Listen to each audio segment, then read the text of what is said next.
अस्सलाम वालेकुम सर। आवाज़ आ रही है और स्क्रीन शेयर नहीं हो रही मेरी। मुझे अलाउ करें।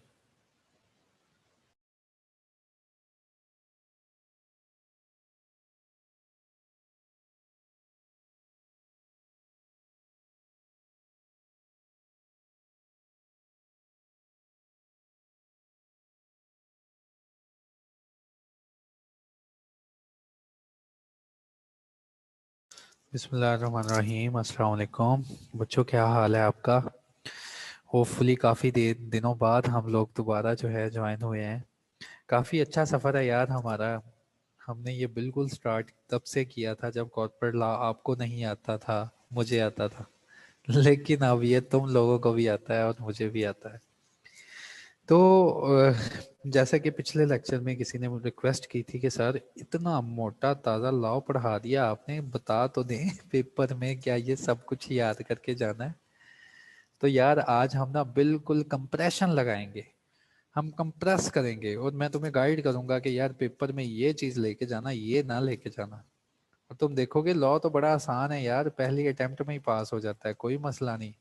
एवं ही लोग तुम्हें डरा देते हैं कि लॉ जो है ना बड़ी जो है खतरनाक चीज़ है। ये बड़ी अच्छी चीज़ है, बड़ी प्यारी चीज़ है। इसके बगैर अकाउंटेंट जो क्वालिफाई होता है वो फारग अकाउंटेंट होता है, उसकी लाइफ नहीं होती। जो अकाउंटिंग के लॉज हैं, इनकी खूबसूरती ये है कि इनको एक अकाउंटेंट से बेहतर ना तो कोई समझ सकता है और ना कोई इम्प्लीमेंट कर सकता है। इसलिए लॉ का समझ के ये ना सोच लेना कि ये वकीलों का काम है। वकीलों का काम होगा, लेकिन वो दूसरे वाले लॉज होते हैं, वो सिविल लॉज होते हैं, वो अदालतों के लॉज होते हैं। हाँ, ये जो लॉज है ना हमारी कंपनी से रिलेटेड, ये कह लो कि एक अकाउंटेंट की जान है ये। अगर तुम्हें इनकम टैक्स लॉज नहीं आते, अगर तुम्हें टैक्स लॉज नहीं आते, अगर तुम्हें कंपनी लॉज नहीं आते, तो बिल्कुल तुम वो अकाउंटेंट फिर बनोगे जो 8 से 9 काम करता है और जिसकी कोई वैल्यू नहीं, बस एक मशीन का पुर्जा है। हाँ, ये इसके ऊपर ग्रिप पैदा करो, तुम बिल्कुल एक क्वालिफाइड और इंडिपेंडेंट बंदे बनोगे। तो 2-3 लोगों का इंतजार कर लें, फिर हम स्टार्ट करते हैं।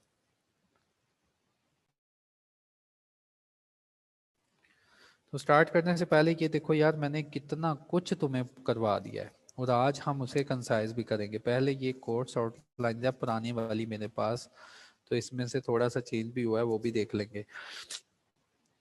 उसने कहा डेफिनेशन वगैरह पढ़ के आना कोर्ट की, और ये वो ये जो है देख लेंगे क्या होती है।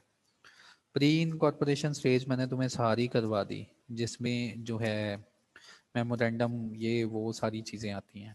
उसके बाद पोस्ट इनकॉर्पोरेशन स्टेज मैंने डिटेल में तुम्हें पढ़ाई है, और इसने तो काफ़ी लंबी जान खाई थी हमारी, तो ये भी हमने कवर कर ली थी, जिसमें मेमोरेंडम वगैरह पढ़े थे। फिर सेक्शन 42 कन्वर्जन ऑफ कंपनीज ये वो पढ़ा था। इसके बाद मैंने तुम्हें पढ़ाया था, ये देखो, service of document on company prospectus classes kind of shares, और ये तो तुम्हें काफ़ी बोरिंग भी लगा था, ये भी हमने कर लिया है। उसके बाद allotment and transfer of shares ये भी कर लिया था हमने, है ना, किया था ना, याद है ना? उसके बाद ये भी हिस्सा हमने किया है, प्रीमियम पे फर्दर इशू ये वो ये भी हमने कर लिया। ये देखो, reduction of share capital, reduction of share capital ये हमने ताज़ा ताज़ा किया, ये भी मैंने तुम्हें करवा दिया। पार्ट ही हमने यहाँ से लिया था, जनरल मीटिंग्स, और ये सारी जनरल मीटिंग में तुम्हें करवा चुका हूँ, रेजोल्यूशंस करवा चुका हूँ मैं तुम्हें। फिर मैं तुम्हें डायरेक्टर्स करवा चुका हूँ, और डायरेक्टर में कुछ सेक्शन मैंने छोड़े हुए हैं, मुझे पता है, करवाऊंगा मैं, इजी है। चीफ एग्जीक्यूटिव करवा चुका हूँ। उसके बाद इन्वेस्टमेंट मैंने करवानी है, डिविडेंड मैं करवा चुका हूँ तुम्हें। उसके बाद ऑडिटर्स करवा चुका हूँ। देखो थोड़ा सा कंपनीज एक्ट रह गया, थोड़ा सा कंपनीज एक्ट रह गया, जिसमें देखो क्या क्या रह गया हमारा कंपनी एक्ट में। लेकिन आज क्या रह गया, उसके जाने के पहले, उस तरफ जाने से पहले तुम्हारी जो टेंशन है ना, मैंने ये खत्म करनी है कि तुमने क्या लेके जाना है आगे। अच्छा देखो, सिर्फ ये रह गया मॉर्गेज एंड चार्जेस, ये आज हम स्टार्ट करेंगे, मॉर्गेज और चार्ज। उसके बाद रजिस्टर, मेंबर्स का रजिस्टर, ये रह गया, एक दिन का ये टॉपिक होगा। उसके बाद एनुअल रिटर्न होगा तीसरा दिन। फिर ये डायरेक्टर्स में से, नहीं ये बाद में आऊँगा मैं। फिर ये इन्वेस्टमेंट कॉन्ट्रैक्ट्स रह गए, इसमें भी कुछ कुछ प्रोविजंस मैं तुम्हें पढ़ा चुका हूँ, जैसे रिलेटेड पार्टी ये वो, तो ये रह गया। इसके बाद क्या रह गया, फाइनेंशियल स्टेटमेंट्स रह गई, श्रेया कंप्लाइंट्स रह गया, इन्वेस्टिगेशन रह गई, प्रोसिक्यूशन रह गई। देखा, सिक्योरिटीज एक्ट पढ़ा है, और सिंगल मेंबर कंपनी तो अब मौजूद नहीं है कहते, लेकिन फिर भी मैंने तुम्हें पढ़ा दिया। Listed company code of corporate governance पढ़ा दिया। ठीक है, इतना कुछ मैंने तुम्हें पढ़ा दिया यार, पता नहीं तुम कहाँ पे थे। और इसमें से तो ये देखो, बाईबैक की रेगुलेशन कर ली, इशुएंस की रेगुलेशन कर ली, और हमने क्या किया था, हाँ ये दो रेगुलेशन की थी। अब हम चलते हैं कि हमें क्या चीज़ लेनी है और क्या चीज़ छोड़नी है। चलो पहले दिन की बात करते हैं। जो जो मैं तुम्हें बताऊंगा ना बच्चों, उसको ध्यान से सुनना, अपने पास नोट कर लेना। मेरा एनालिसिस होता है पास्ट पेपर्स के ऊपर, क्योंकि मैंने एनालाइज किया होता है कि पीछे क्या आ चुका है, और उसी बेस पे फिर मैं बताता हूँ नेक्स्ट क्या आने वाला है। हाँ, जब से ये ऑनलाइन के पेपर हो रहे हैं, एक तो काम बहुत इजी हो गया है। अब तुम में अंडरस्टैंड, यानी कि इसको अंडरस्टैंड करना ज़्यादा है और रट्टा कम लगाना है, कम रट्टा लगाना है, अंडरस्टैंड ज़्यादा करना है तुमने। तो पहली बात, जब ये तुम्हारा एग्ज़ाम होगा ना यार, तो तुमने ना एमसीक्यू कोई भी गलत नहीं लगाना। इंशाल्लाह तुम मुझे सुन रहे हो ना, तो सुनने से ही तुम्हारे वो 60 नंबर क्लियर हो जाएंगे। अगर तुम वहीं पे 60 नंबर ले लेते हो, और ऐसा बच्चा वो बोलता है सर जी 60 नंबर जो है ना वो लेने से बात नहीं बनती, बनेगी बात। यहाँ पे कोई ऐसा क्राइटेरिया नहीं है कि आपने पास 60 में से 40 यहाँ से लेने हैं और 20 नंबर वहाँ से लेने हैं या 10 नंबर वहाँ से लेने हैं, नहीं, बिल्कुल नहीं। अगर आपके एमसीक्यूज 60 क्लियर हो जाते हैं, तो ये एग्ज़ाम अच्छी तरह पास हो जाएगा। तो पहला तो फोकस ये रखो, तुमने अच्छी तरह सुनना है, कंसेप्ट क्लियर करना है, ताकि तुम्हारे एमसीक्यूज वहीं पे क्लियर हो जाएंगे। फिर मैंने तुम्हें कहा था कि यार जो बाकी गेम है ना 40 नंबर की, वो तुम्हें समझाता हूँ वो कहाँ से आएगा। देखो ये कंसेप्ट अच्छे हैं, ये डेफिनेशंस हैं, पब्लिक कंपनी, प्राइवेट कंपनी, जब तुम पढ़ने बैठोगे ना तो इनको एक नज़र देख लेना, लेकिन कभी इनमें से पेपर नहीं आया जो ऑनलाइन का है। हाँ, अगर ये मैनुअल पेपर होता है ना तो कोई एक आधी डेफिनेशन पूछ लेता है, ऑनलाइन में आजकल यहाँ से डेफिनेशन नहीं पूछ रहा, तो इनको एक नज़र देख लेना। उसके बाद obligation to register as a company, ये जो एक्सेप्शन है ना यार, इनको ना दो एक्सेप्शन को, बल्कि तीन कर लो, तीन एक्सेप्शन को ना तुमने रट्टा लगा लेना है सिर्फ, बस। तीन एक्सेप्शन जो है ना, इनको तुमने ना रट्टा लगा लेना है, ताकि अगर उसने ऑनलाइन में पूछ लिया ना, दो तो हमें याद होंगी। 4 नंबर का क्वेश्चन होगा ना, दो तो फट करके लिख लेंगे। जैसे मुझे ये पता है, ये मैं लिख लूंगा, मेरा नंबर नहीं कटेगा। कुछ चीज छोड़ के ना आना, वहां पे लिख के आना, बता के आना, हाँ हमने पढ़ी है। तो 2 नंबर तो हो जाएंगे, बाकी ये सारा अंडरस्टैंड करना है तुमने। ठीक है, तीन एक्सेप्शन याद कर लेना कोई से, लेकिन लिखनी अच्छी है यार, ये ना हो कि बस तुम इंग्लिश लिख रहे हो और बस अंग्रेज ही आके बताए कि इसने लिखा क्या है, और पाकिस्तानी कोई पढ़ ही ना सके कि इसने क्या लिखा है।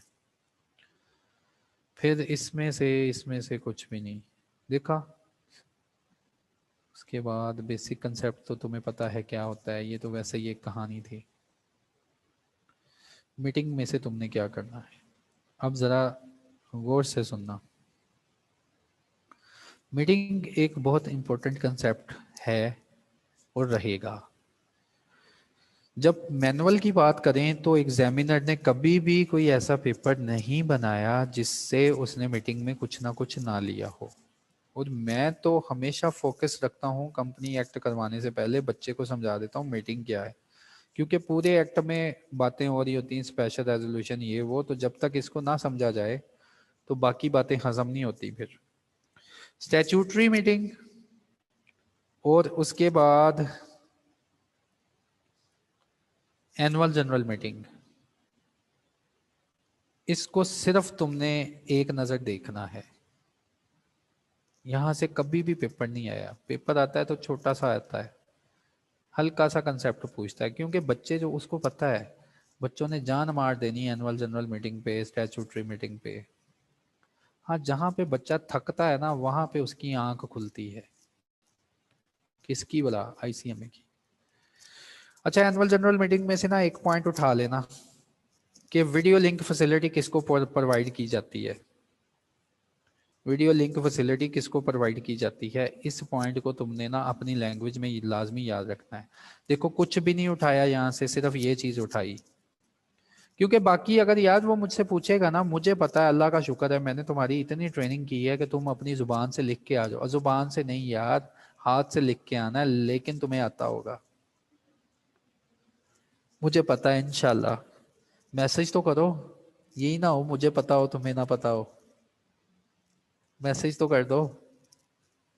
आवाज आ रही है?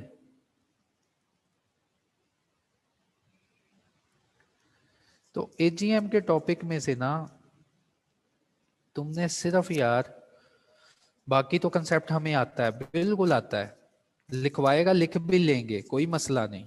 हाँ, जो मुझे ज्यादा चांसेस जिसका खतरा है ना, वो वीडियो लिंक फैसिलिटी है। तुमने वीडियो लिंक फैसिलिटी के को ना अच्छी तरह पढ़ लेना, बाकी को एक नज़र पढ़ लेना। या तो सबको पता है एजीएम कब करवानी है, within 16 days from the date of incorporation, and thereafter once in a year, after the within 4 months from the close of financial year, हमें पता है। लेकिन वहीं पे अपना सर नहीं कपाते जाना। तुमने इस एरिया में से सिर्फ लेना है वीडियो लिंक फैसिलिटी, बाकी सबको छोड़ दो। उसके बाद एक्स्ट्रा ऑर्डिनरी जनरल मीटिंग, ये तो आईसीएमए के क्वेश्चन बैंक में क्वेश्चन पड़ा हुआ है, और मेरे बच्चों ने इसको अटेम्प्ट भी किया है। क्योंकि यार मेरी आदत है, जब भी बच्चे का पेपर होता है ना, तो जब पेपर खत्म होता है ना, मैं पहुंच जाता हूँ वहां पे, फौरन से पूछता हूँ क्या क्या आया था। वो फिर अगले आने वाले बच्चों के लिए ना वो एक रास्ता बन जाता है। तो भाई ये तो पक्की बात है, आईसीएमए के जो क्वेश्चन बैंक है ना, उसमें ये बात पड़ी हुई है। ये क्वेश्चन आ भी चुका है, बच्चे ने लिखा भी है, और उसको नंबर भी मिले हैं, और अल्हम्दुलिल्लाह वो पास भी हुआ है। जैसा कि मेरी ऑब्जर्वेशन थी कि बच्चे आके यहाँ पे थकते हैं, यहाँ से वो जागेगा, तो वाकई वो जाग गया। उसने ये पूछा हुआ है क्वेश्चन कि जी ईओजीएम कौन कौन करवाता है। तो भाई ये उसका जवाब है, खूबसूरत सा, तुमने यही लिख के आना है, तैयार हो जाओ। और मैंने कहा ये आई कैप आईसीएमए के क्वेश्चन बैंक में ये पड़ा हुआ है, मौजूद है, अभी भी जिंदा है। हो सकता है तुम बैठो और तुम्हारे सामने यही वो क्वेश्चन दे दे। क्योंकि जब मैं कहता हूँ, जब एक ऑर्गेनाइजेशन पैसा लगवा के क्वेश्चन बना लेती है ना ऐसा ऑनलाइन डाटा, फिर वो बार बार पैसे नहीं लगवाती। तो ये बच्चों पेपर में आएगा इंशाल्लाह, तुम्हें इंशाल्लाह पक्का आएगा, किसी को तो आएगा, क्योंकि ये डेटा में पड़ा हुआ है। उसके बाद ये देख लेना एक नज़र बस, कि अगर बोर्ड ने ईओजीएम नहीं ना करवाई तो कौन करवाएगा और पैसे कौन देगा। क्योंकि देखो पूरे एजीएम में मैंने कुछ नहीं कहा यार तुम ये याद करो वो याद करो, जिसके ऊपर मैं फोकस कर रहा हूँ उसकी जान ना छोड़ना। यानी कि ईओजीएम को तुम ना इम्पोर्टेंट मार्क ही कर लो, क्योंकि ये आईसीएमए तुमसे लाजमी पूछेगा। एजीएम के ऊपर उसको पता है, बच्चों ने ना सर खपाया होता है, स्टैट्यूटरी मीटिंग के ऊपर भी बच्चों ने और टीचर ने सर खपाया होता है। हाँ, ये वो एरिया है जहां आके दोनों सो जाते हैं। तो तुमने इसको अच्छी तरह करना है। उसके बाद ऑर्डिनरी बिजनेस क्या होते हैं, कोई से 3 बिजनेस याद कर लेना। कोई से 3 बिजनेस, वो तो यार तुम्हें वैसे ही याद हो गए हैं, क्योंकि मैंने तुम्हें पढ़ाया इतना है कि हमने मीटिंग के बाद मैंने कहा था बच्चों ये देखो हम पढ़ने लगे हैं ऑडिटर्स, ये हमारा ऑर्डिनरी बिजनेस है। फिर मैंने तुम्हें कहा था हम पढ़ने लगे हैं डिविडेंड, ये हमारा ऑर्डिनरी बिजनेस है। इसलिए मैंने पढ़ा आगे, मैंने एक सीक्वेंस बनाया था ना, मैंने यहीं से आगे छलांगे लगवाई थी तुम्हारी।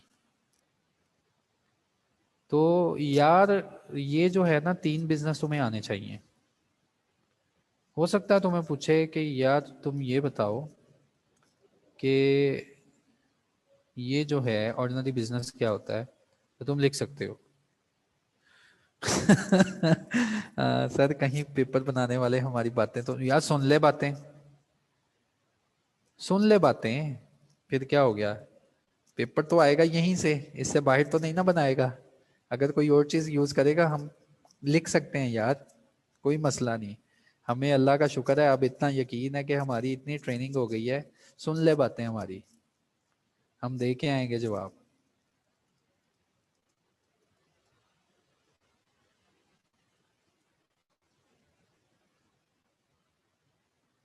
अच्छा जी। उसके बाद ऑर्डिनरी बिजनेस सिर्फ 3, और वो 3 क्या होंगे तुम्हें पहले पता है। नोटिस मैंने इतनी बार दिखाया, नोटिस ही तुम्हें याद होगा, तो ऑर्डिनरी बिजनेस माइंड में रखना।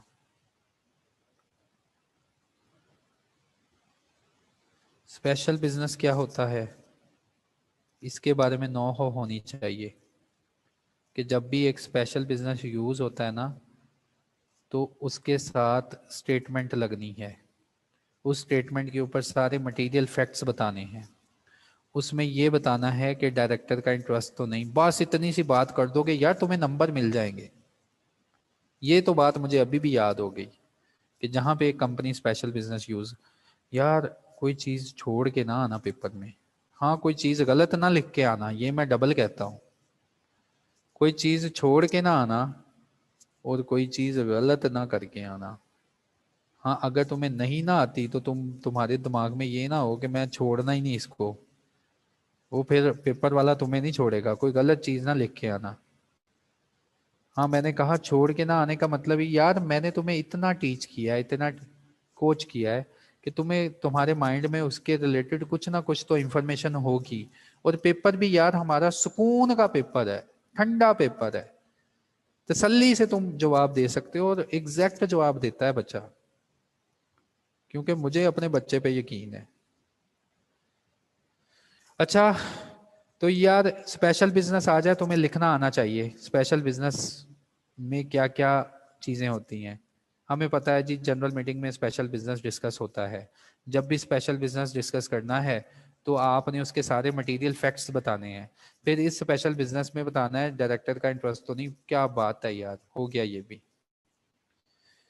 तुमने नोटिस अब याद नहीं करना, क्योंकि आईसीएमए का जब पेपर मैनुअल नहीं ना रहा तो सेक्रेटेरियल प्रैक्टिसेस भी निकल गई हैं।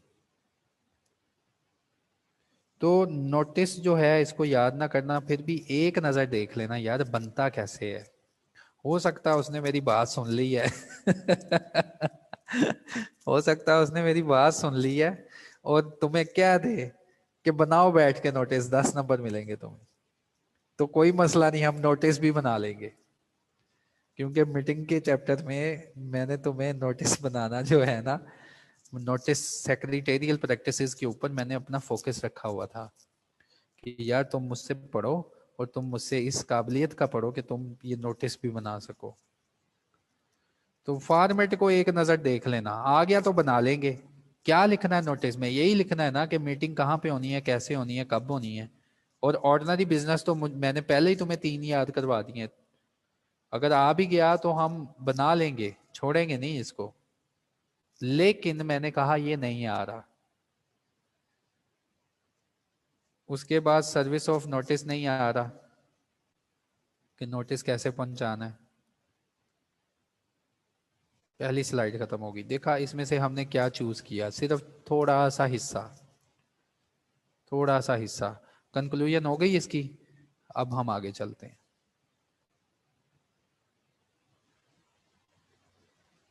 किधर गई स्लाइड?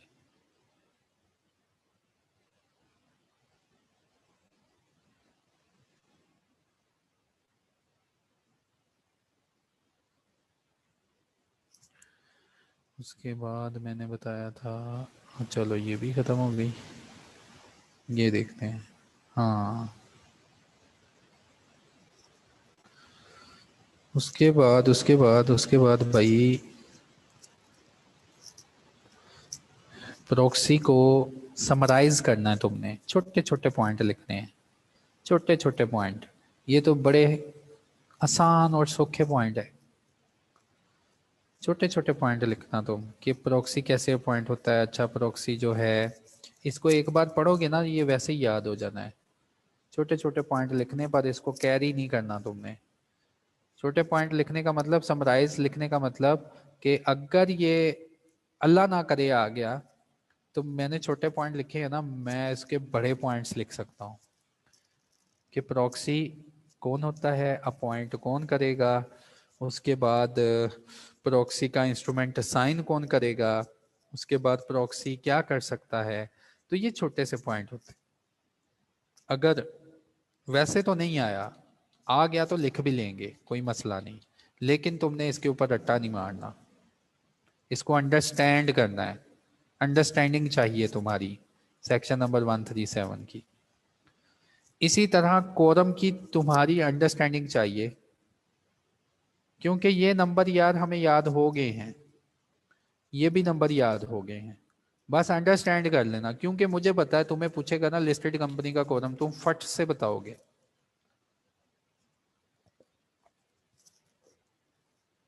और उसने पूछा भी नहीं कभी। मैनुअल होता तो मेरा तरीका कुछ और होता, फिर मैं तुम्हें बताता कि कोरम को कैसे लिखना है और कैसे पूछा जाता है। लेकिन अब यार मैनुअल रहा नहीं दौर, तो कोरम को एक नजर देखना है, बस अंडरस्टैंड करना है। एक नजर देखने का मतलब ये नहीं कि तुमने बस ऐसे देखना, ये देखना ए ऐसे, अच्छा देख लिया देख लिया देखना यार। एक नजर देखने का मतलब ये है कि इसको समझ लो। समझ लो, समझने में और रट्टा लगाने में फर्क होता है। जैसे मैं आपको बोलूं यार ये सड़क कहाँ को जाती है, आप उस सड़क से चल के आए हैं, आप फिर मुझे अच्छी तरह गाइड करेंगे कि भाई आपकी इस सड़क पे स्पीड 40 से ऊपर ना हो, आप जो है ना स्पीड अपनी नॉर्मल रखें, और ये सड़क खतरनाक है ध्यान से जाइएगा, बस इतना कह के आप जान छुड़वा लेंगे। तो अंडरस्टैंड का मतलब ये होता है कि आपको इस इलाके का पता है। रट्टा लगाने का मतलब ये है उस इलाके के हर घर का पता है तुम्हें। इस इलाके में फलां घर किसका है, तुम्हें वो पता हो, वो होता है रट्टा लगाना। और जहां पे रट्टा लगाते हैं ना, मैं तुम्हें बताता हूँ कि इसको रट्टा लगा लो। अब अंडरस्टैंड ये ना हो, जब मैं तुम्हें कह रहा हूँ अंडरस्टैंड तो तुम कह अच्छा जी बस देखना ही नहीं यार, देखो और समझो, ताकि इसको ऐसे लो कि कोई तुमसे पूछे तो उसको जवाब दे सको। कोरम नहीं आता तो क्या करेंगे, ये भी सारा अंडरस्टैंड कर लेना। ये अंडरस्टैंड उसके बाद ऑर्डिनरी रेजोल्यूशन क्या होती है, स्पेशल रेजोल्यूशन क्या होती है, अंडरस्टैंड ही करना है इसको। कंडक्ट ऑफ मीटिंग, मीटिंग कैसे कंडक्ट होती है अंडरस्टैंड करना है, कोई ज़रूरत नहीं रट्टा लगाने की। पोस्टल बैलेट क्या होता है, सीक्रेट बैलेट क्या होता है। उसके बाद ये भी एक बार पढ़ लेना बस। उसके बाद ये भी एक बार पढ़ लेना,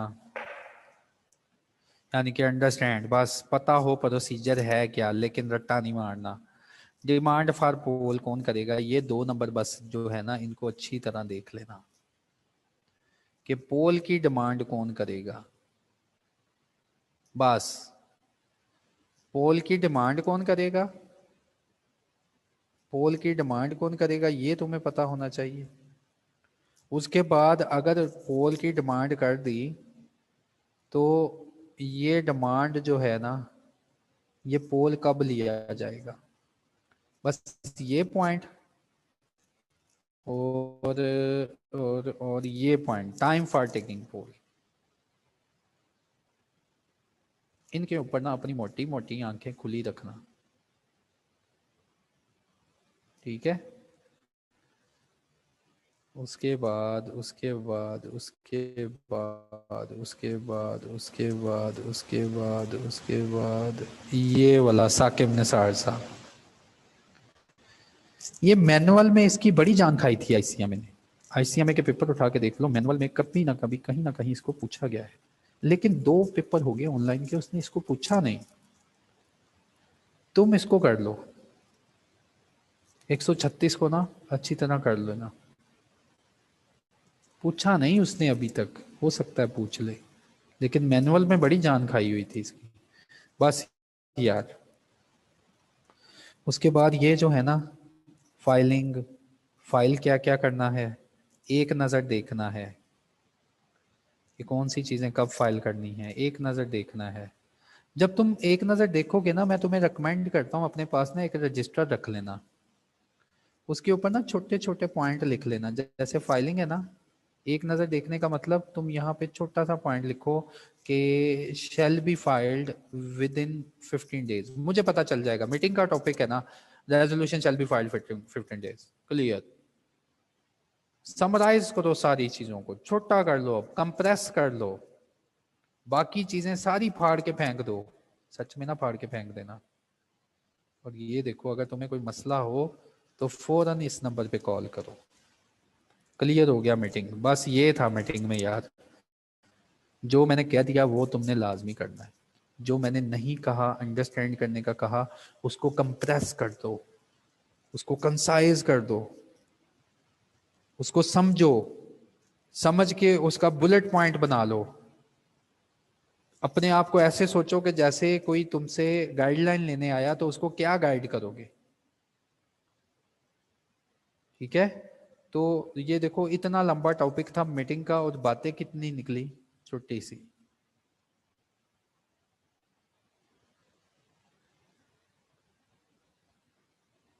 ठीक है, इसके बाद मैनुअल परमानेंटली फिनिश नहीं यार, मैनुअल का ज़माना आएगा, लेकिन अल्लाह का शुक्र अदा किया करो कि तुम ऑनलाइन पे आ गए हो।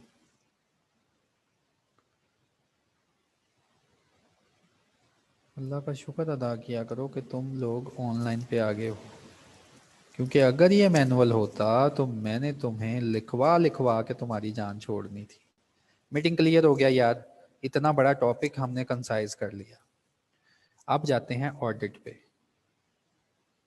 ऑडिट पे ऑडिट में जो इस बार आया ना, वही आया जिसकी मुझे तमन्ना थी और दिली ख्वाहिश थी जिसकी, ये अपॉइंटमेंट बाय एससीसीपी।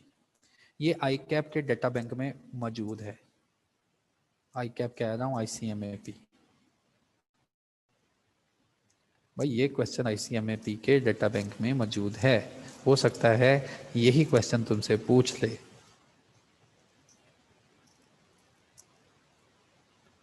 ठीक है, तो इसको देख लेना। ऑडिट में जो पीछे पीछे वाला है ना, उसमें सिर्फ ये डायग्राम तैयार करना बस। जैसे ये देखो यार, मैंने एक डायग्राम तैयार की हुई है, इसका मतलब मैंने ऑडिट के मोटे ताजे जो सेक्शंस है ना, इतने ज्यादा सेक्शन, उनको कंसाइज किया हुआ है।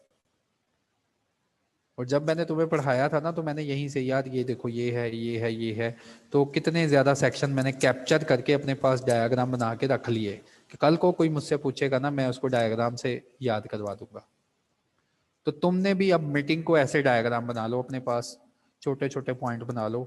हाँ, जो चीज़ मैंने कहा है यहाँ से उठा लो, उसको उठाना है हमने, उसको रट्टा मारना है। बाकी पॉइंट्स को हम ऐसे छोड़ देंगे कि कल को अगर हमसे कोई पूछे तो हम उसे जनरल सा ही बताएंगे। हम बड़ा ही यार कोई लॉ मेकर है, हम स्टूडेंट हैं। उसके बाद मैंने कहा जो तुमने चीज़ याद करनी उसको याद करो, बाकी ये सारा अंडरस्टैंड अंडरस्टैंड कि तुम्हें सारा पता हो कि ये सड़क कैसी है, ये कहाँ से टूटी हुई है, कुछ कितनी स्पीड चाहिए इस सड़क के ऊपर। अच्छा, ये होता है अंडरस्टैंड। उसके बाद कौन से बंदे ऑडिटर अपॉइंट नहीं हो सकते, अपनी दिल की ख्वाहिश से ना 4 बंदे याद कर लो। जब मैं स्टूडेंट था ना तो मुझे ये हर दिल अजीज पॉइंट लगता था, बॉडी कॉर्पोरेट। अपनी दिल की मर्जी से कोई 4 बंदे याद कर लो। जब भी तुम्हें अगर उसने पूछ लिया कि यार मुझे जरा बताना कौन कौन सा बंदा ऑडिटर अपॉइंट नहीं हो सकता, एटलीस्ट 7 लिखें। हम 4 लिखेंगे ना, हमारा दिल करेगा इसको मैं 3-4 बातें और सुना के आऊं। तुम 4 बंदे याद कर लेना, अल्लाह ने बरकत इतनी डालनी है कि तुम्हें 7 बंदे भी याद हो जाने। तुमने कहना ठहर जा, मुझे 4 तो आते हैं, ये भी मैंने देखा हुआ है, ये भी देखा हुआ है। तुम उसे 4-5 बातें और सुना के आओगे। तो इसके ऊपर खपना नहीं यार, सिर्फ 4 लोग इसमें से याद कर लेना, बाकी जाने दो, जाने दो सब।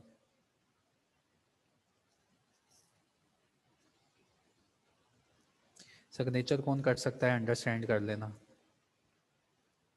ऑडिटर रिपोर्ट को सिग्नेचर कौन कर सकता है, बाकी सब जाने दो यहाँ से। ऑडिटर के राइट क्या हैं, ऑडिटर की ड्यूटीज़ क्या हैं, ये ऑडिट का सब्जेक्ट है। तो जब तुम जाओगे ना ऑडिट में, ये पॉइंट्स वहाँ पे तुम्हें जान खपाएंगे तुम्हारी। ऑडिटर के राइट्स क्या हैं और इसकी ड्यूटीज़ क्या हैं। ओके, तो देखो ये इसमें से भी हमने क्या लिया, छोटा सा पॉइंट लिया, बाकी सबको यहीं पे फेंक दिया। ओके, ये भी ऑडिट भी हमारा क्लियर हो गया। देखो यार, मैंने तुम्हें अभी तक कोई चीज़ नहीं याद करवाई कि ये तुमने सारी स्लाइड याद करनी है। अच्छा, कभी नहीं ना, हमने कंप्रेस करना है अब अपने काम को। डिविडेंड एक अच्छा टॉपिक है। डिविडेंड, फाइनल डिविडेंड क्या होता है, इंटरम डिविडेंड क्या होता है, पढ़ लेना है फिर छोड़ देना है इसको। यानी कि ये तो आम अकाउंटिंग के बच्चे को पता होता है ना डिविडेंड क्या है। मैंने कहा पढ़ के छोड़ने का मतलब कि तुम्हें ये रह जाएगा याद कि होता क्या है डिविडेंड। टेंशन नहीं लेनी कि मैंने इसको छोड़ना या क्या करना, बस पढ़ के इसको रख दो।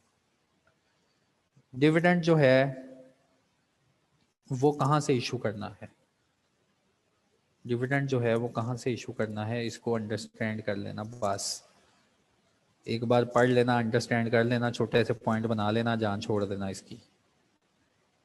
उसके बाद डिविडेंड इसको भी पढ़ के बस खत्म, छोड़ देना।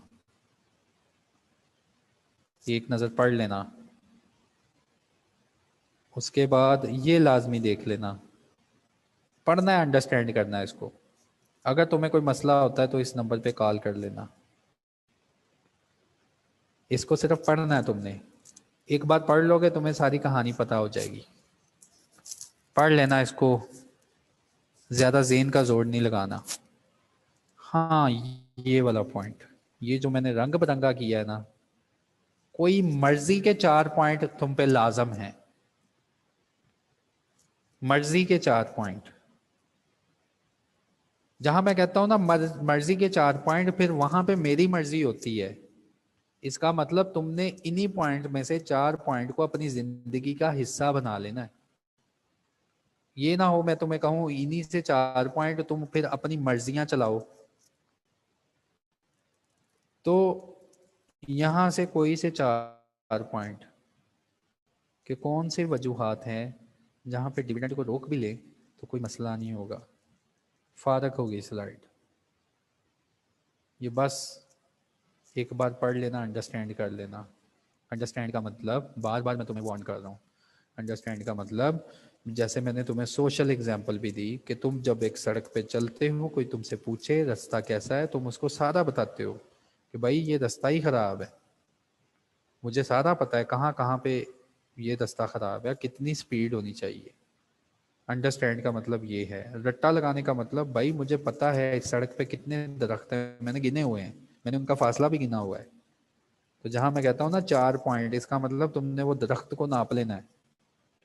और जहां मैं कहता हूँ अंडरस्टैंड, बताने के काबिल हो कि हाँ ये सड़क कैसी है। तो इसको तुम समराइज करोगे, जिसको मैं कहता हूँ ना अंडरस्टैंड, इसको एक नज़र पढ़ के इसको समराइज छोटा सा अपने रजिस्टर में लिखोगे क्या क्या पॉइंट मेन है। उसके बाद डायरेक्टर एक अच्छा कंसेप्ट है।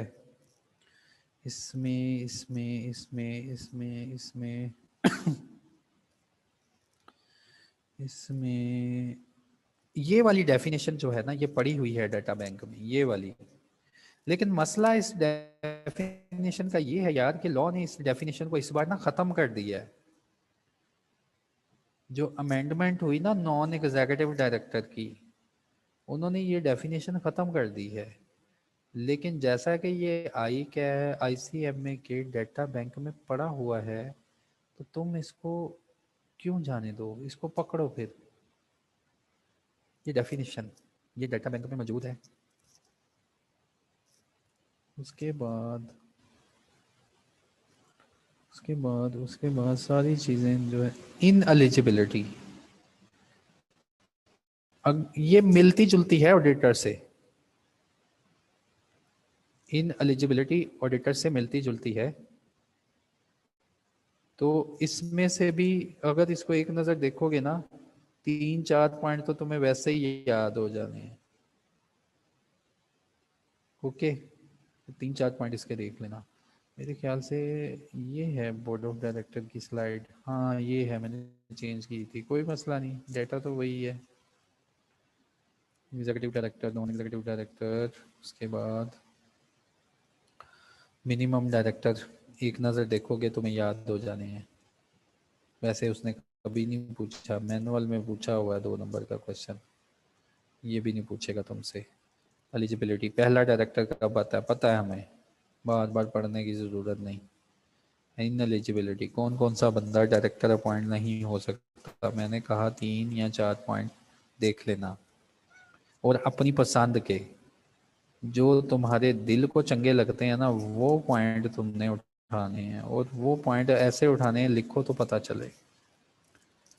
उसके बाद क्या नॉन मेंबर डायरेक्टर बन सकता है, इसको अंडरस्टैंड कर लेना। जैसे मुझे अगर आ गया ना नॉन मेंबर डायरेक्टर बन सकता है, हम कहेंगे हाँ जी। सीईओ सीईओ जो होता है मेंबर नहीं होता कंपनी का बाज़ दफ़ा, लेकिन फिर भी उसको डायरेक्टर ही सोचा जाता है, होल टाइम डायरेक्टर। ठीक है, 2 मैं लिख लूँगा पॉइंट, तीसरा खुद ही लिखा जाएगा, कुछ भी नहीं लेना। और यहाँ से देखा कितना आसान है यार लॉ।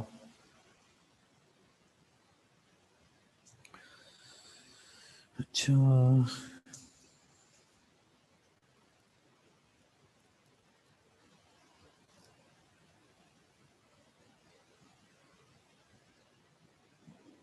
उसके बाद यार तुमने पता क्या याद करना है, उसके बाद तुमने प्रोसीजर फॉर इलेक्शन, तुम्हें पता होना चाहिए इलेक्शन कैसे होता है, तुम्हें पता होना चाहिए। हाँ, रट्टा नहीं मारना तुमने, क्योंकि ये तुम्हारी लाइफ का हिस्सा है, इसलिए इसको पढ़ लेना और इसको अंडरस्टैंड कर लेना, और तुम्हें पता होना चाहिए। ठीक है, इसमें और कुछ भी नहीं करना तुमने। किसी का कोई क्वेश्चन तो नहीं यार, मुझे सुन रहे हो ना? प्रोसीजर फॉर इलेक्शन जो है ना, तुम्हें पता होना चाहिए कि होता कैसे है, इसको रट्टा ना मारना, क्योंकि ये उसने कभी नहीं पूछा ऑनलाइन में। हाँ, अगर पूछ ले तो तुम्हें ये पता होना चाहिए, और मैंने ये बड़ी डिटेल में बड़े बड़े दिन लगा दिए इसके ऊपर समझाने के ऊपर। हाँ, तुम्हें पता होना चाहिए कि इलेक्शन होता कैसे है, क्योंकि ये जो है ना, ये जो है, ये तुम्हारी प्रैक्टिकल लाइफ का हिस्सा है। मेरी यादें आया करेंगी फिर तुम्हें, कोई मसला नहीं, याद आया करे तो एक नंबर है, इस पे कॉल कर लेना तुम, मैं ही मौजूद होता हूँ वहाँ पे। अच्छा यार, आते हैं वापस, सीरियस होते हैं। कंडक्ट ऑफ इलेक्शन, इलेक्शन कैसे कंडक्ट होगा तुम्हें पता होना चाहिए। उसके बाद कंसेंट टू एक्ट, कुछ नहीं कुछ नहीं। उसके बाद पावर टू डिक्लेयर मीटिंग, इसको देख लेना, इसको अंडरस्टैंड करना है तुमने। ठीक है, अंडरस्टैंड करना है, अंडरस्टैंडिंग होनी चाहिए तुम्हारी। फ्रेश इलेक्शन कब होगा, फ्रेश इलेक्शन कब होगा, इसको समराइज लाजमी करना कि कब फ्रेश इलेक्शन होगा। एक तो कंपनी अनलिस्टेड हो, दूसरा कोई मेंबर उसमें रिक्विजिट शेयर होल्डिंग हेल्ड कर ले, जिससे उसे पक्का यकीन हो कि हाँ अब मैं डायरेक्टर बन जाऊंगा। तो बोर्ड ऑफ डायरेक्टर 30 दिन के अंदर दोबारा जो है ना इलेक्शन करवाएंगे। उसके बाद टर्म ऑफ ऑफिस, बस एक बार पढ़ लेना, छोड़ देना इसकी भी जान। हैंड रेज कर रहे हैं आप लोग, कोई मसला है? क्वेश्चन अगर कोई हैंड रेज है ना तो आप रिटर्न करें उसको, छोड़ देना इसको भी। टर्म्स ऑफ ऑफिस को भी एक नज़र देखना है बस, छोड़ देना है। प्रोहिबिशन फॉर असाइनमेंट, ये भी एक नज़र देखना, छोड़ देना। रिस्ट्रिक्शन ऑन रेम्यूनरेशन, डायरेक्टर की तनख्वाह कौन मुकर्रर करता है, एक नज़र देख के अंडरस्टैंड कर लेना और इसको छोड़ देना। डायरेक्टर जो है अपना ऑफिस कब वेकेट करेगा, मैनुअल में तो इसकी बड़ी जान खाई हुई थी, लेकिन ऑनलाइन में अभी तक नहीं ये आया। उम्मीद है पूछेगा। कोई से 2 पॉइंट उठाओ, यहाँ से कोई से 2 पॉइंट उठाओ। 2 पॉइंट जब उठाओगे ना, तीसरा खुद ही तुम्हारा दिल करेगा यार तीजा भी मैं याद कर जा। कोई से 2 पॉइंट उठा लो कि हाँ अगर इसने मुझसे पूछ लिया ना तो ये ठक ठक करके मैं लिख दूंगा। कोई से 2 पॉइंट उठा लेना यहाँ से। रिमूवल ऑफ डायरेक्टर, डायरेक्टर को कब रिमूव किया जाएगा, इसको अच्छी तरह अंडरस्टैंड करना। अगर आ गया तो लिख भी देना, क्योंकि इसके ऊपर तो मैंने पूरा एक दिन लगाया है ये छोटा सेक्शन लेकिन लिखा उल्टा हुआ है, तो इसके ऊपर ना मैंने एक दिन लगाया है, तुम्हें आना चाहिए। बोर्ड का कोरम कितना होता है देख लेना, फिर छोड़ देना इसको।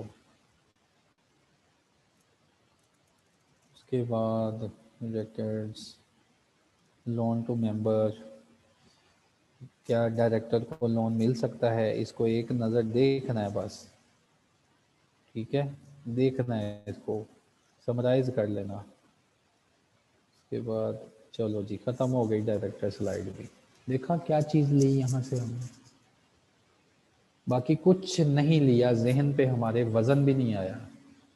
बाकी चीज़ों को हमने नोट कर लिया, समराइज कर लिया। क्यों किया यार, अब ये ना कहना तुमने सारी चीज़ें तो उठवा ली ना यार, वो तो हमारी लाइफ का हिस्सा है। वो अगर हमसे कोई पूछेगा भी ना तो हम उसे गाइड कर देंगे कि हाँ यार इस सड़क पे जाना, 40 की स्पीड से जाना, हाँ देखना टायर पंचर ना हो जाए। ये तो हम बात कर देते हैं। आगे जी,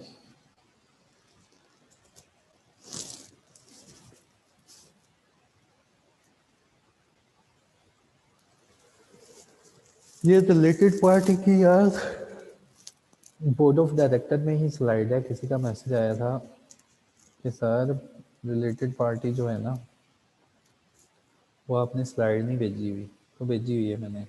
तो रिलेटेड पार्टी, इसको बस तुमने अंडरस्टैंड करना है, कोई मसला नहीं इसमें।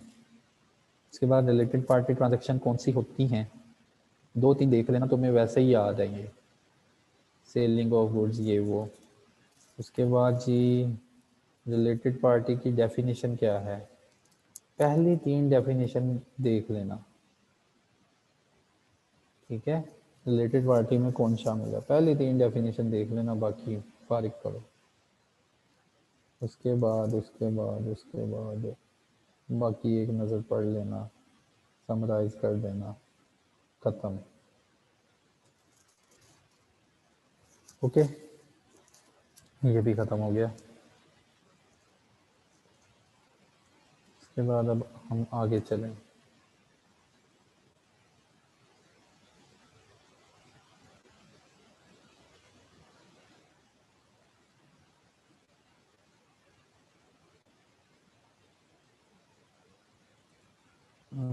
किसका मैसेज आया अभी,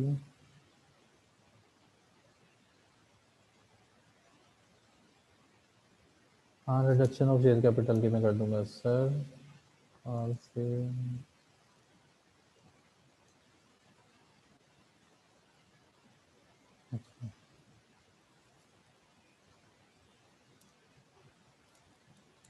विश टू, अगर दिसंबर में अटैम्प्ट देनी है देखेंगे यार, उसके लिए मुझे कॉल करना, फिर बताता हूँ। सीईओ, सीईओ में तुमने क्या उठाना है? कुछ भी नहीं, कुछ भी नहीं उठाना है, कभी नहीं पूछा। अब वो नजम वाली बात के साथ वो सुनता हुआ ना, तो उसने यार तुमने ना, सीईओ जो है ना, सीईओ जो है, इसको बस समराइज करना है, पढ़ना है और छोटे से नोट्स बना लेने, छोटे से, छोटी छोटी बातों के, ताकि कोई बड़ी बात पूछे तो हम बस उसको पकड़ लें। फिर पूछा तो पूछा क्यों तुमने? कोड में से, कोड में से, कोड में से, कोड में से ना दो डेफिनेशन तैयार करनी तुमने, मैंडेटरी और नॉन मैंडेटरी की डेफिनेशन, बस। बाकी कोड जो है ना तुमने समराइज करना है, क्योंकि कोड जो है ना, ये हमारी अंडरस्टैंडिंग है, ये हर लिस्टेड कंपनी पे इम्प्लीमेंट है। यार सारे कोड समराइज करना तुमने। समराइज का मतलब, अब सारे कोड को समरी का मतलब होता है छोटा सा पॉइंट लिखो, ताकि कल को अगर कोई पूछता है उसके ऊपर तुम डिबेट कर सको, उसके ऊपर तुम उसको चार बातें उसको खरी खरी सुना सको, कि रुक जा मैं तुम्हें बताता हूँ बेटा। ये होता है समरी का मतलब, ठीक है? तो कोड जितना भी है ना, ये देखो जैसे कमेटीज ऑफ बोर्ड मैंने दिखाया था, तो इसको समराइज कर लेना, ऑडिट कमेटी में कौन जाता है, उसके बाद जी कह लो कि ह्यूमन रिसोर्स कमेटी है, उसमें कौन जाता है, ये होता है समराइज। ये सारा तरीकेकार नहीं पढ़ना तुमने, ठीक है? लो जी, ये भी कोड भी खत्म हो गया, खत्म करवा दिया मैंने कोड भी। कुछ भी नहीं हमने पढ़ा अभी तक, कोई ऐसी चीज नहीं उठाई जिससे हमें टेंशन हो कि यार बस ना, हद ही हो गई।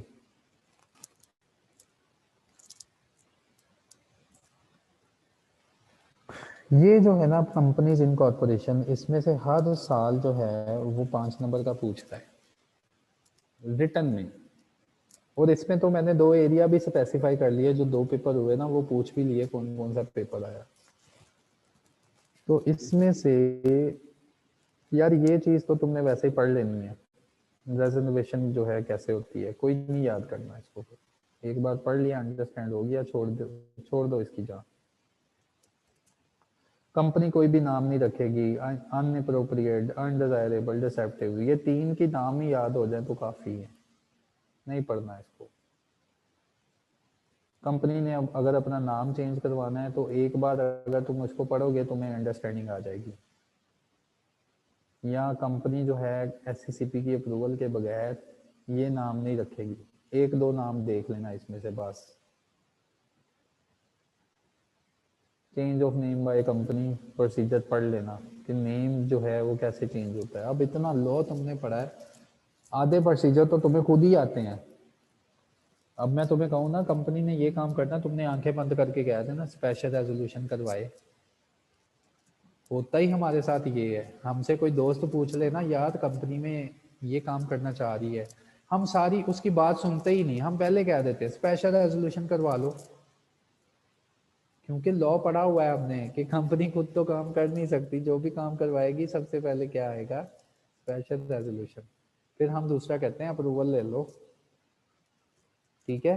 तो एक बार इसको पढ़ोगे ना तो तुम्हें अंडरस्टैंडिंग अच्छी आएगी। रजिस्टर ऑफिस क्या होता है एक नज़र देख लेना यार बस। उसके बाद पब्लिकेशन ऑफ नेम छोड़ दो इसको। नहीं छोड़ो नहीं, हाँ याद आया मुझे, एक पेपर में देखो कितना यार ये तेज है, उसने ये पूछा है कि पब्लिक कंपनी कहाँ कहाँ अपना नेम लिखती है, 5 नंबर का ये पूछा है, ये आईसीएमए में मौजूद है, यकीन कर लो तुम मेरा। और मैं हैरान हुआ था यार, इसको कुछ नहीं मिला, यही पूछ लिया। और मेरे स्टूडेंट ने कहा हाँ जी उस्ताद जी यही पूछ लिया था। पड़ा हुआ है डाटा बैंक में ये कि पब्लिक कंपनी अपना नाम कहाँ कहाँ लिखती है। अब पब्लिक कंपनी नहीं, कोई भी कंपनी आ गई तो इसको देख लेना एक नज़र, अच्छी तरह इसको याद करो, इसके डाटा बैंक में पड़ा हुआ है, मौजूद है। क्या पता कल को तुम भी मुझे ये कहो फिर उस्ताद जी वाकई वो आ गया था।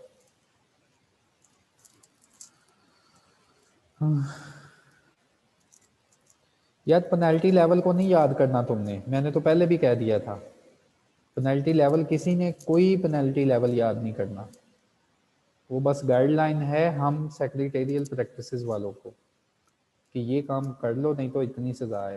तुम स्टूडेंट हो, तुम्हें कोई पेनल्टी लेवल याद नहीं करना।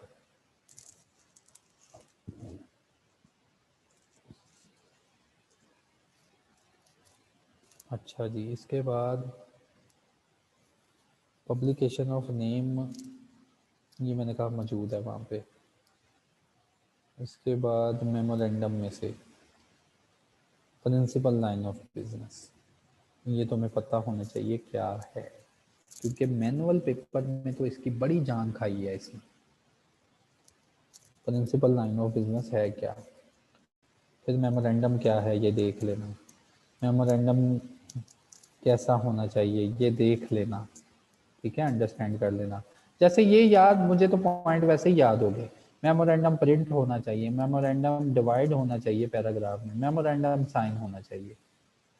5 नंबर का हुआ ना, ये 3 बातें भी लिख दी ना तो तुम्हें 3 नंबर वो वैसे ही स्वाबन दे देगा कि बच्चे ने कुछ लिखा है।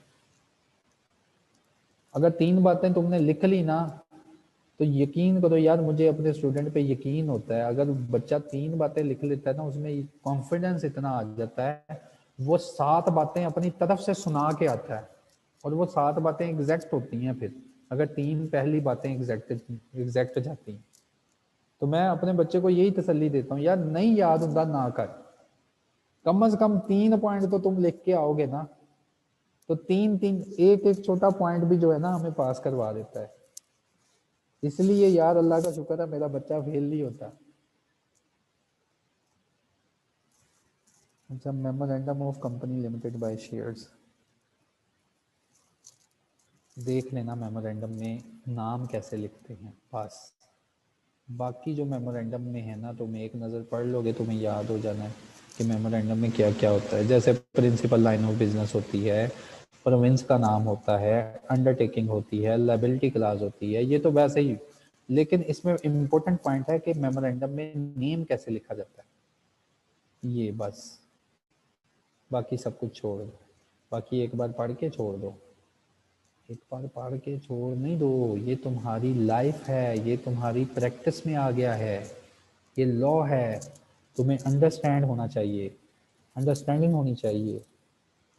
फिर तो भी कोई मसला हो तो इस नंबर पे कॉल कर देना। देखो हर जगह मैंने तुम्हें कहा कि यार तुम्हारा उस्ताद तुम्हारे साथ है, टेंशन नहीं लेनी तुमने, कोई मेमोरेंडम नहीं भी फिर तुमने देखना, एक नज़र देख लेना मेमोरेंडम जो है कैसे चेंज अल्ट्रेशन होती है उसमें। फिर आर्टिकल ऑफ एसोसिएशन एक नज़र देख लेना, फिर आर्टिकल ऑफ एसोसिएशन देख लेना होता कैसा है, आर्टिकल ऑफ एसोसिएशन कैसे चेंज होता है, कौन सा फॉर्म लगता है एक नज़र देख लेना। जनरल प्रोविजन रजिस्ट्रेशन, ये आ गया है, ICMAP ने पूछ लिया है ये वाला, और ये इसके डाटा बैंक में मौजूद है। Effect of memorandum and article, memorandum और आर्टिकल की रजिस्ट्रेशन का इफेक्ट मेंबर्स पे क्या आता है भाई, ये डाटा बैंक में मौजूद है और ये मेरे पास मेरी डायरी में लिखा भी हुआ है कि ये ICMA ने ये पूछा है अगस्त के पेपर में, और बच्चे ने मुझे फ़ौरन बाहर निकल के बताया कि sir effect of memorandum of article and association, यानी कि 60 नंबर के MCQs करवाने के बाद उसने क्वेश्चन देखो कौन सा पूछा। 5 नंबर का क्वेश्चन था कि मेमोरेंडम के रजिस्टर होने का इफेक्ट क्या पड़ता है। तो यार ये 5 नंबर लूज ना करना, अल्लाह करे तुम्हें भी आ जाए। एग्जैक्ट लिख के आना। पब्लिक कंपनी अपना बिजनेस कब स्टार्ट करेगी? कोई से 2 पॉइंट पक्के याद करने हैं, बल्कि पहला दूसरा पॉइंट पक्का याद करना है बस। पब्लिक कंपनी कब बिजनेस स्टार्ट करेगी, वो तुम्हें ना ये क्वेश्चन देगा, कितने नंबर का? 5 नंबर का होपफुली। पहला दूसरा पॉइंट तुमने बस याद करना है, अगले पॉइंट खुद ही तुम्हें आ जाने, अगले पॉइंट की टेंशन ना लेना। पहला दूसरा पॉइंट कि जो शेयर्स थे जिनके इंगेज पैसा लेना था वो पैसा मिल गया, डायरेक्टर ने कंपनी को पैसा दे दिया, बस। दूसरे पॉइंट जहां मैं कहता हूँ मेरा बच्चा 2 पॉइंट लिखता है ना, 4 बातें खरी खरी सुना के आता है फिर एग्जामिनर को, तो सिर्फ 2 पॉइंट तुम याद कर लेना। अगले पॉइंट की मुझे तसल्ली है कि तुम कुछ ना कुछ लिखोगे। फोकस हो तुम्हारा पहले 2 पॉइंट्स की तरफ, अगले पॉइंट की मुझे टेंशन नहीं, मुझे तुम पे यकीन है, कुछ सुना के आओगे उसे।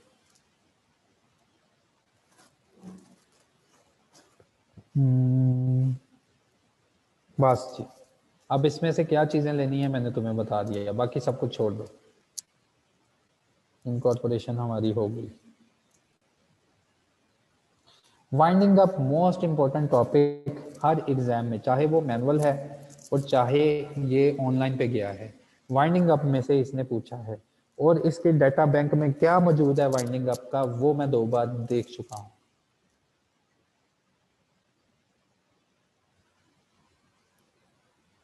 इसलिए वाइंडिंग अप को ना बड़ी अच्छी तरह समराइज करना।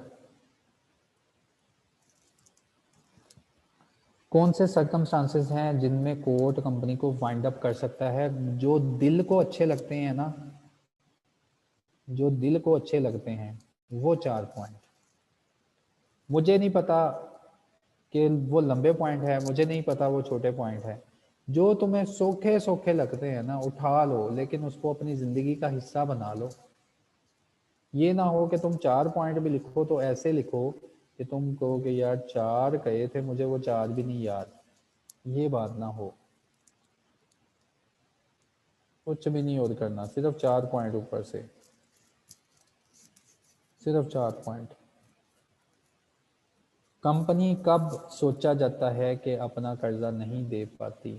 समराइज कर लेना इसको, लाजमी नहीं कि यही वर्डिंग लिखनी है, समराइज करना, छोटा करना, छोड़ देना, फिर सारी चीजें छोड़ दो। फिर वाइंडिंग अप की एप्लीकेशन कौन कौन दे सकता है, बस एक नज़र पढ़ लेना। कमीशन जो है कब किसी पर्सन को ऑथराइज करेगा कि कंपनी की वाइंडिंग अप करवाओ, एक नज़र पढ़ लेना बस, कभी नहीं आया। Right to present winding up, ये भी बस एक नज़र पढ़ लेना।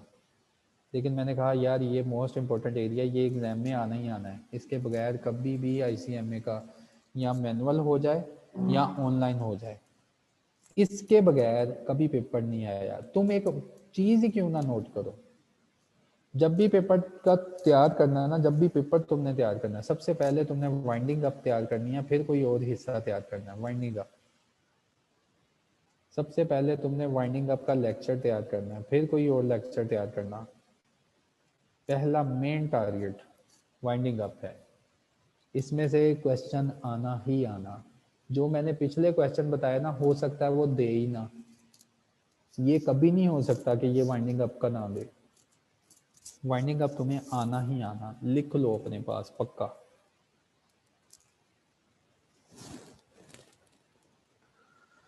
उसके बाद ये एक नज़र पढ़ लेना।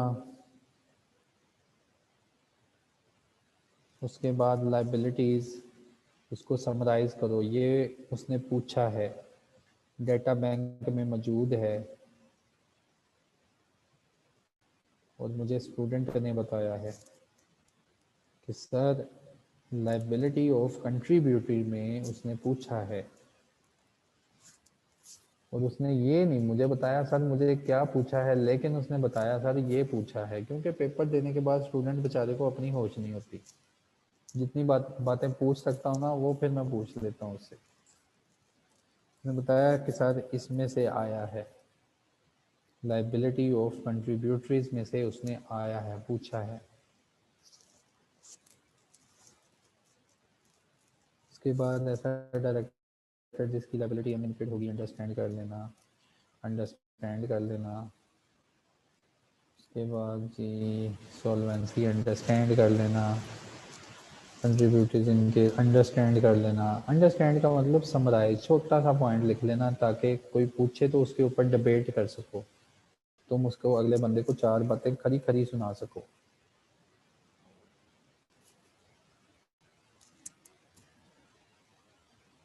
इसके बाद ये कौन सी स्लाइड है, हाँ एक और क्वेश्चन जो इस बार पूछा है और डाटा बैंक में मौजूद है।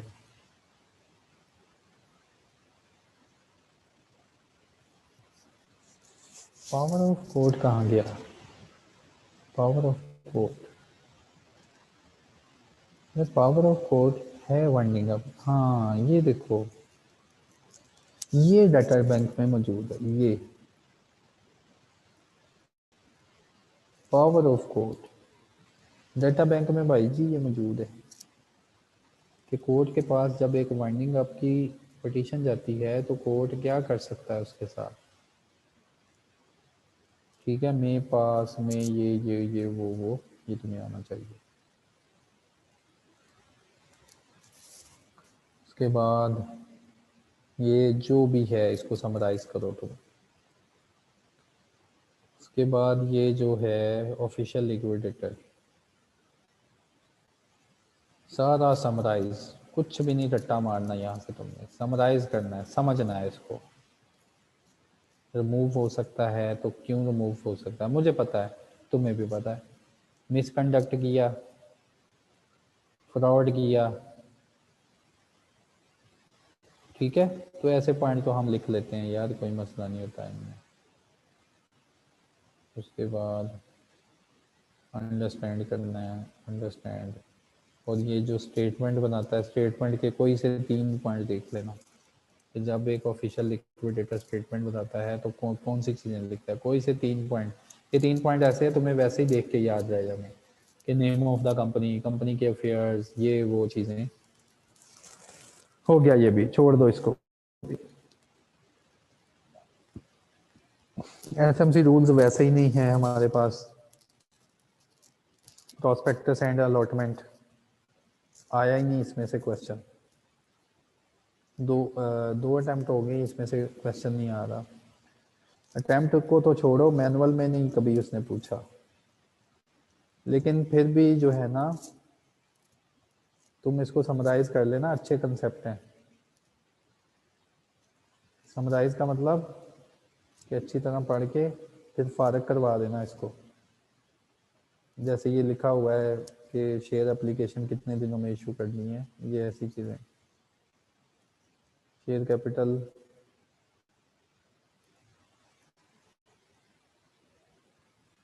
दो अटेम्प्ट हो गए, ये इसमें से भी नहीं आया। ये जो है ना आपका शेयर कैपिटल वगैरह, 2 अटेम्प्ट गुजर चुकी है, इसमें से पेपर नहीं आया, ऑनलाइन का पेपर नहीं आया। इसलिए तुम जो है ना इसको समराइज कर लेना बस, इसके ऊपर जो है ना ज़हन ना लगाना। फिर जो रेगुलेशन है ना, रेगुलेशन मैंने कहा था इसकी डेफिनेशन में से आता है, क्योंकि पब्लिक प्रोक्योरमेंट की डेफिनेशन में से पेपर आ चुका है। पब्लिक प्रोक्योरमेंट आगे पढ़ेंगे, फिर उसके बाद सिक्योरिटीज एक्ट की डेफिनेशन में से पेपर आ चुका है। यानी कि ये जो ऑनलाइन पेपर की बात सुना रहा हूँ उसकी डेफिनेशन में से पेपर आ चुका है। तो further issue of share capital में मैंने तुम्हें कहा था यार कि कोई टेंशन नहीं लेनी, अगर ये रेगुलेशन आ गई है तुमने बस इसको अंडरस्टैंड कर लिया काफ़ी है। डेफिनेशन जो है ना इनको अच्छी तरह देख लेना। उसके बाद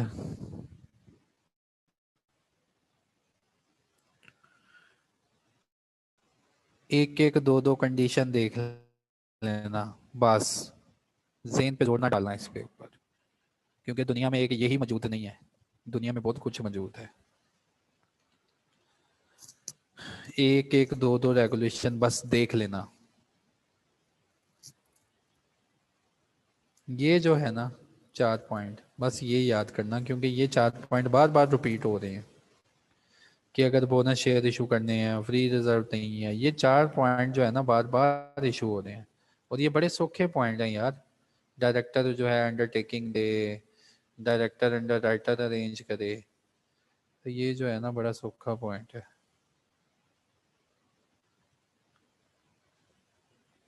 उसके बाद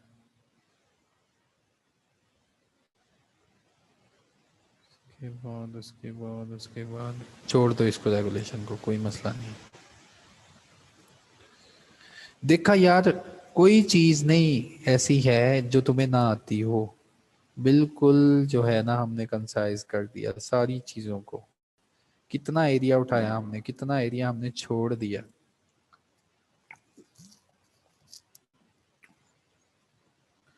power to purchase is share, बस पढ़ना मजे की चीज है, ठीक है, अच्छा कंसेप्ट है। पढ़ना, समराइज करना छोड़ देना। इसकी जो रेगुलेशन है,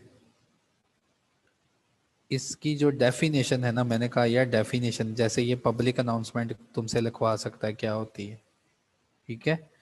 तो ये जो डेफिनेशन है ना इनकी लाजमी देख लेना। एलिजिबिलिटी, ये तो एक्ट ही बड़ा मजे का है, ये तुम थोड़ा सा पढ़ोगे तुम्हें वैसे ही पता होगा। तो एक एक दो दो पॉइंट, पहले चलो तीन तीन पॉइंट कर लो, क्योंकि ये बड़े ही आसान पॉइंट है कि जब एक लिस्टेड कंपनी अपने शेयर्स परचेज करती है तो क्या तरीका है, बस कुछ भी नहीं करना और तुमने। रिडक्शन आ गई, रिडक्शन उसने कभी नहीं पूछी, कभी भी नहीं पूछी, ना मैनुअल में पूछी और ना ऑनलाइन में पूछी। लेकिन हमें पता होना चाहिए, हमने सड़क पे जाना भी नहीं तो कोई जाने लगा है उसको बताएंगे ना, हमें पता होना चाहिए, हम थोड़ा सा पढ़ के इसको अंडरस्टैंड कर लेंगे। हाँ जी ले, देखा कितना याद, अभी तक मैंने तो तुम्हें इतना ज्यादा पढ़ाया लेकिन उसमें से तुमने लेना क्या है, देखा कुछ भी नहीं लेना उसमें से तुमने। जो लेना है मैं तुम्हें बता गया कि भाई बस ये एरियाज हैं, इनको याद करो अच्छी तरह। तो इनके अलावा पता क्या, कंपनी एक्ट इतना ज्यादा है ना, अगर उसके पीछे तुम भागोगे ना तो भागते भागते थक जाओगे। जो बच्चा कहता है जी मैं बहुत चालाक हूँ, मैं बहुत लायक हूँ, वो करे याद, मैंने तो शुरू से हर एक चीज पढ़ाई है, ठीक है। तो लेकिन ये मेरा प्रोफेशनल प्रोफेशनल एनालिसिस है यार, कि जब से मैंने पढ़ाना शुरू किया है ना, तब से मुझे लग पता गया है कि कौन सी चीज़ कहाँ से ये पूछता है। तो आप लोग ना इन चीज़ों को, जो चीज़ें मैंने तुम्हें बताई हैं और बताया कि कैसे कैसे कौन कौन सी चीज़ तुमने पिक करनी है, इसके ऊपर फोकस रखना। बाकी का रह गया ना, मैंने तुमसे वादा किया था, जब ये मैंने तुम्हें पढ़ाना शुरू किया ना, मैंने तुमसे वादा किया था, मैंने वादा किया था यार मैं 70-30% पे अप्रोच पे यकीन रखने वाला हूँ, कि 30% ऐसा हो कि 70% जो है वो खुद ही क्लियर हो जाता है। तो इंशाल्लाह सब कुछ अब कंट्रोल में होगा। बाकी का जो रह गया ना इम्पोर्टेंट कंसेप्ट है, ये थोड़े दिन रह गए, हम निकल जाएंगे इसमें से, कंपनीज एक्ट में से। मैंने आपको दिखाया था कि ये रह गया कंपनी एक्ट में, मॉर्गेज रह गया, चार्ज रह गया, रजिस्टर रह गया। देखो यार मैंने तो ये पढ़ाने हैं तुम्हें लाजमी, और तुम्हें इनके कंसेप्ट भी होने चाहिए, ठीक है। तो मेन टॉपिक जो है ना हमारा, इसके बाद हॉट टॉपिक होगा वो वाला एनबीएफसी का। एनबीएफसी कंपनी का तो शायद तुमने कहीं कहीं नाम सुना होगा, एनबीएफसी को अब उठा के पढ़ोगे ना तुम्हें बिल्कुल नहीं समझ आनी जब तक तुम्हारा उस्ताद तुम्हें गाइड नहीं करेगा। क्योंकि एनबीएफसी जो है ना, वो मैंने बड़ी अच्छी तरह उसको डिज़ाइन किया हुआ है।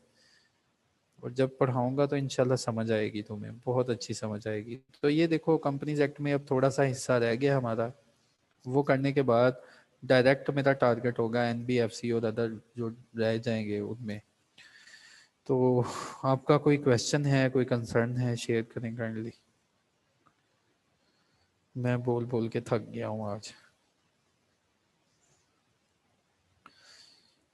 Sir manual permanently finish for ML2।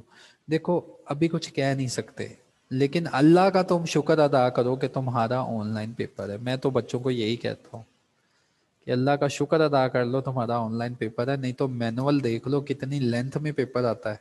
ये आईसीएमए को तुम दवाएं दो कि मैनुअल पेपर उसने खत्म करके तुमको अभी ऑनलाइन पे रखा है, तो इसलिए पेपर दो, पास करो इसे। क्योंकि मैनुअल पेपर तो बहुत लेंथ में आता है और उस पे लिखना होता है फिर। सर्टिफिकेट लेने का कोई आसान तरीका, मसलन सर्टिफिकेट कौन सा लेना है तुमने? नेक्स्ट टाइम दिसंबर में है या फेब में है? देखिए दिसंबर में भी होगी और इंशाल्लाह फेब में भी होगी। उसके बारे में एजुकेशन डिपार्टमेंट या अपने रेलिवेंट कैंपस से लाजमी रब्ता करें। अगर दिसंबर में हो रही है तो जिनकी अच्छी तैयारी हो गई है तो वो लाजमी दिसंबर में जाएं। लेकिन अभी तो मैंने एनबीएफसी नहीं ना पढ़ाया, और अभी ना तो मैंने वो पढ़ाया एंटी मनी लॉन्ड्रिंग, और काफ़ी कुछ पढ़ा है यार। लेकिन घबराओ नहीं, उनमें से भी हम थोड़ी चीज़ें उठाएंगे, ज़्यादा चीज़ें फेंक के चले जाएंगे। कौन से टॉपिक करवाए हैं? मैंने तो बहुत से टॉपिक करवाए हैं कंपनी एक्ट के, ये मैंने लिखाया हुआ है सर। फर्स्ट अटेम्प्ट में क्लियर हो यार, हो जाएगा क्लियर। मेरे इतने ज़्यादा स्टूडेंट्स हैं जो फर्स्ट अटेम्प्ट में क्लियर करते हैं, बड़े खुश होते हैं। तुम टेंशन ना लो, ये फर्स्ट अटेम्प्ट में क्लियर होता है। यार तुमने पता नहीं कहाँ से ये बातें सुनी हुई हैं कि ये सब्जेक्ट नहीं क्लियर होता।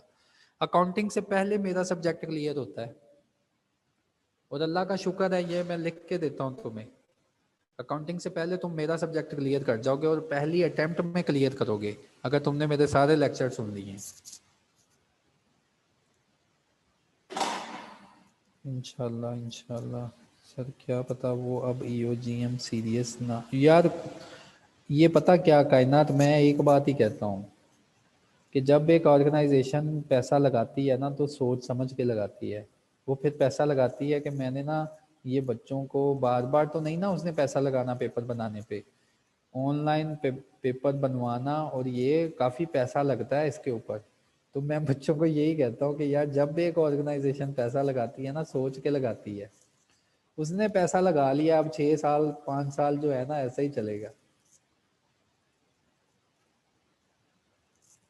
सर पास्ट में नहीं हो रहा था, आपके होने से यार इंशाल्लाह हो जाएगा। उबैद कोई मसला नहीं है इसका, तुम्हें बस गाइडलाइन नहीं मिली। जो बार बार फेल होने वाले बच्चे हैं ना, उनको मैं यही बात बताता हूँ, एक एग्जांपल समझाता हूँ। यार पहाड़ है ना, हम जवान बंदे हैं, हम पहाड़ पे नहीं चढ़ सकते हैं। हम जवान, हम में ताकत भी है, कोई कमी नहीं है। हाँ जब तक कोई ऐसा बंदा ना हमें मिल जाए कि उबैद तुमने इस साइड से चढ़ना है तो इतनी जल्दी चढ़ जाओगे और गिरोगे भी नहीं, तब तक हम पहाड़ नहीं चढ़ सकते। नहीं तो पहाड़ थोड़ा सा चढ़ेंगे, थकेंगे, गिरेंगे और मरेंगे भी। तो तुम यार टेंशन ना लो, पहले तो ये खौफ निकाल दो अपने दिल में से कि 3 दफा फेल हुआ हूँ या 4 दफा। सर मेरा भाई 3 दफा फेल हो गया है आई कैप के पेपर में, उसका मुझसे रब्ता करवाओ। फिर उससे मैं ना मोटे पैसे लूंगा। मैं मोटे पैसे इसलिए कहता हूँ, मोटे पैसे लूंगा मैं उससे, पेपर पास करवा दूंगा उसका। चलिए प्रोस्पेक्टस वाली भी नहीं, तुम्हारा भाई फेल हुआ है ना यार, अल्लाह का शुक्र है तुम्हें उससे ज्यादा लॉ आता है ये वाला, तुम उसे खुद पढ़ा सकते हो। क्योंकि यार सीए वालों के खुद के कंसेप्ट नहीं क्लियर हैं। मेरे कई दोस्त हैं, कई प्रोफेशनल कोलीग्स हैं, सीए क्वालिफाइड हैं, वो गाइडलाइन पर ले रहे होते हैं, क्योंकि इन लोगों ने पेपर पास कर लिया बस रट्टा मार के। कभी किसी ने नहीं समझा कि क्या हो रहा है।